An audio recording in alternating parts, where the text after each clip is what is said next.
The war poets provide a wonderful entree to understanding this war. I think it's very easy and far too flip for military historians to say we overprivilege the war poets and they get in the way of understanding what the war is like for most people.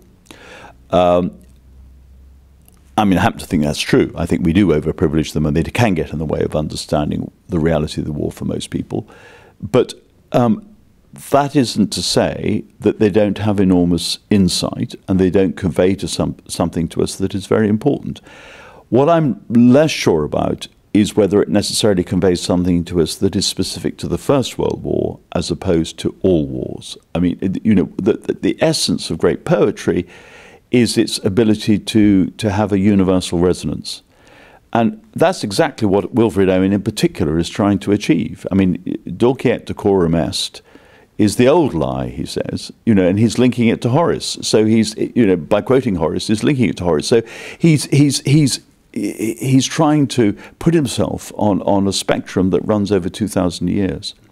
And the fact that he did that so well, I think, is shown exactly by Benjamin Britten's War Requiem, because, you know, the War Requiem, when it is performed, is in many respects a Second World War piece. I mean, Britten is dedicating that to his contemporaries who had fought in the Second World War, not in the First World War.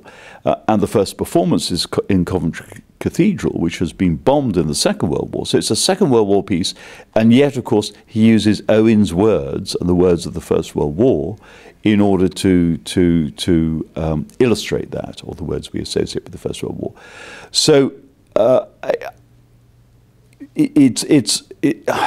suppose it's an obvious point, but it's about making a distinction between, if you're thinking as a historian, between what are we talking about that is generic to war as opposed to specific to the First World War.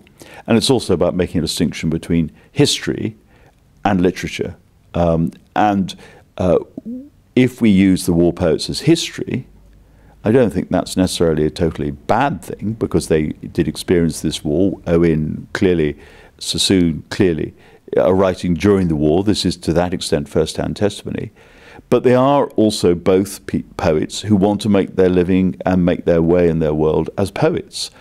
And they're looking for material that will provide them with that. And if it had been something else than the war, presumably, in Sassoon's case, it might have been hunting or rural life or whatever, and if Owen had lived, it might have been something else in the 1920s, then they would have used that material too. So, you know, the war provides them with the material that they're seeking, and we need to recognize that to that extent the war is being manipulated for that purpose.